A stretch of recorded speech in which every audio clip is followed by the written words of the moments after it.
देखो, भीख इसलिए हम लोग मांग रहे हैं ताकि ये पता चल गया वो महासभा में कि मनपा के पास पैसा नहीं है, और मनपा के पास जब पैसा नहीं है तो बहुत सारे अच्छे भी रास्ते होते हैं, लेकिन उन्होंने हमेशा की तरह आम जनता की गर्दन पकड़ी है और आम जनता के ऊपर 60% का टैक्स लगा दिया। वो अभी वीडियो के माध्यम से उनके बहुत सारे नगर सेवक बहुत बड़ी बड़ी बातें कर रहे हैं कि एप्रिल के बाद होगा, इन पे नहीं होगा, इन पे होगा। वो सारा सरासर झूठ है। जब टैक्स लगता है तो टैक्स लगता है। आज मीरा भाईंदर शहर के अंदर बहुत सारी रीडेवलपमेंट की बहुत सारी बिल्डिंग्स अभी आ चुकी है, तो ये आज जुनी है। जो आज वो कह रहे हैं कि इनके ऊपर लगेगा नहीं, लेकिन 1 साल के बाद जब ये डेवलपमेंट हो जाएगी और 2-3 साल के अंदर बिल्डिंग खड़ी हो जाएगी तो इसी बिल्डिंग पे वो टैक्स लगने ही वाला है। तो ऐसे आप कैसे कह सकते हो कि जिन्होंने आपको चुन के दिया उनके ऊपर टैक्स लगेगा नहीं? मतलब इसका मतलब ये है क्या, इनके पास ऐसी कोई यादी है क्या कि जो अभी 1 अप्रैल के बाद नया बांधकाम होगा वो परचेस करने के लिए, खरीदी करने के लिए मुंबई और वसई विरार से लोग आएंगे, लेकिन मीरा भाईंदर से नहीं आएंगे? ये कौन सा न्याय हो गया? तो ये पूरा का पूरा 60% रद्द होना चाहिए। इसके लिए आज हमने आंदोलन लिया है और निवेदन आदरणीय आयुक्त को दिया। आगे आपकी भूमिका क्या होगी अगर ये ठराव को वापस नहीं लिया जाता है?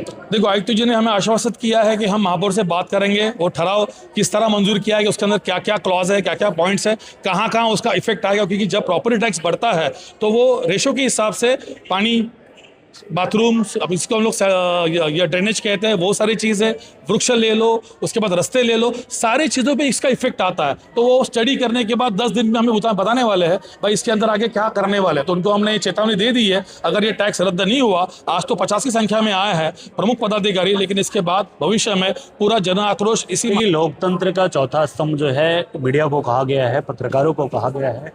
आज हम इंडिया और ऐसे हमारे मेट्रो सिटी का एक एक जगह सीसीटीवी जो है फुटेज कवरेज करने के लिए हम स्पेशल निधि डालते हैं, गवर्नमेंट का फंड्स डालते हैं कि हम पूरा सुरक्षा के घेरे में रहे। जहाँ लोकतंत्र का मंदिर है वहाँ क्या छुपाना है, क्या बात किसको छुपाना है, किस तरीके। अरे लोगों ने सुनने दो। अगर हम लोकसभा में, पार्लियामेंट में आज जो है पक्ष और विपक्ष के हम बात सुनते हैं, एक एक लोगों के ओपिनियन जानते हैं, तो उसके विधानसभा में, सारे राज्य के विधानसभाओं में हम लाइव टेलीकास्ट देखते हैं। तो हमारे महापालिका में लाइव टेलीकास्ट हम क्यों नहीं देख सकते? किस लिए लोक प्रतिनिधि हम चुन के भेजते हैं? क्या उनकी बात जो है, जनता की बात, वो उनका प्रतिनिधि रख पाता है क्या? या कि सभी लोग गूंगे गुड़िया जो है और गूंगे बहरे सब चुन के जाते हैं? अरे ये सबका अधिकार है, सबकी मनोवृत्ति है कि हम अपनी बात रखें और उनकी बात को जनता सुने।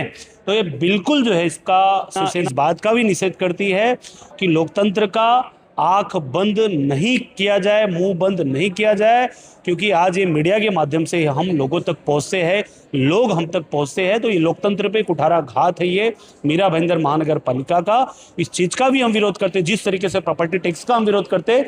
मीडिया के ऊपर जो हमला है, उनके मौलिक अधिकारों पे, फंडामेंटल राइट पे हमला है, उसका भी हम लोग निषेध करते, विरोध करते हैं। उद्देश्य एकदम सीधा है। आप समझिए कि मीरा भाईंदर में एक आम जनता जो है, जो साधारण जो पब्लिक है, उनका जो रेशियो है बहुत ज़्यादा है। आज अगर हम इनके ऊपर कर का जो बोझ लाद रहे हैं, आप समझिए कि 60% भी अगर आप कर रहे हैं इसको, तो ये बहुत अधिक है। एक समय ऐसा होता था शाबिर भाई कि बॉम्बे साइड में जब रीडेवलपमेंट की चीज़ें चालू हुई तो वहाँ पे लोग उसका मेंटेनेंस नहीं भर पाते थे और उन्हें पलायन करके जाना पड़ रहा था। आज की डेट में मीरा भाईंदर भी उसी कगार पे आगे खड़ा हुआ है। रीडेवलपमेंट चालू होगा, लेकिन जो नीचे तबके की पब्लिक है, जो अपना घर समझ के जो पिछले 30 साल 40 साल से यहाँ पे रहते थे, वो अगर प्रॉपर्टी टैक्स नहीं भर पाते तो उन्हें भी यहाँ से पलायन करना पड़ेगा। भारतीय जनता पार्टी यहाँ पे सीधा लोगों को अपना घर छोड़ने पे मजबूर कर रही है, जबकि प्रावधान के हिसाब से ये सही नहीं है। हम आज शिवसैनिक जितने भी हैं सब रोड पे आज उतरे हुए हैं। एक तरीके से समझिए कि जो व्यक्ति अपना कर नहीं भर सकता है, हम लोग भीख मांगने का काम कर रहे हैं। नगर पालिका पूरी जनता को भीख मंगवाने का काम कर रही है। भारतीय जनता पार्टी यहाँ पे भीख मंगवाने का काम कर रही है और हमने बोला कि भीख मांगो आंदोलन करके इन्हें वो पैसा पहुँचाएंगे। हम पर्टिकुलर हर जगह से पैसा लेके यहाँ पे लाके आज हमने आयुक्त साहब को दिया। महापौर मैडम यहाँ पे अवेलेबल नहीं थी तो हमने आयुक्त को दिया। आयुक्त को देने के बाद अगर ये भी कम पड़ेगा तो आने वाले समय में लगातार हम जो है भीख मांगो आंदोलन करते रहेंगे, भीख मांगे ये पैसा पहुंचाते रहेंगे, जिससे इनकी जेब भर सके। यहाँ पर मीडिया पर भी पाबंदी लाने का एक नया शुरुआत लाई है महानगर पालिका ने, क्या कहेंगे आप? बहुत सही बात आप कह रहे हैं। मीडिया पे भी पाबंदी एकदम होना ही नहीं चाहिए। आप समझिए कि आप जब बात करते हैं लोकसभा टीवी, राज्यसभा टीवी की, तो मीरा भाईंदर महासभा ये हमारा एक, समझिए कि मीरा भाईंदर वालों का एक परिवार है। आप उतने बड़े भी नहीं हैं, और ये जो आप दर यहाँ पे चालू करना चाहते हैं, मैंने सुना है कि इसमें टेंडर का प्रोसीजर चालू होने वाला है। टेंडरिंग सिस्टम एकदम नहीं होना चाहिए, कहीं ना कहीं आप अपनी जेब भरने का हर एक तरीके से जो भी प्रावधान है वो आप कर रहे हो। मीडिया जो है चौथा स्तंभ है, और चौथे स्तंभ को अगर आप मारने की कोशिश कर रहे हो तो ये बिल्कुल गलत है। हम सभी लोग इनके साथ में, हम मीडिया वालों के साथ में, मीडिया बंधुओं के साथ में खड़े हैं। जब भी जरूरत पड़ेगी हम एनी टाइम आपके साथ अवेलेबल रहेंगे, ये मेरा वादा है। पूरा शिवसैनिक खड़ा रहेगा। वो कहीं ना कहीं इनकी मनमानी के विरोध में हुए हैं, क्योंकि जनता की इस सहूलियत को ना देखते हुए पूरी जो 60% का इन्होंने जो टैक्स लगाया है वो कहाँ से उचित है? ये सरासर अनुचित है, क्योंकि जो पहले से टैक्स ले रहे हैं उसका तो पूरा कर नहीं पाए हैं। नाले, सड़क, हर जगह गंदगी पड़ी है।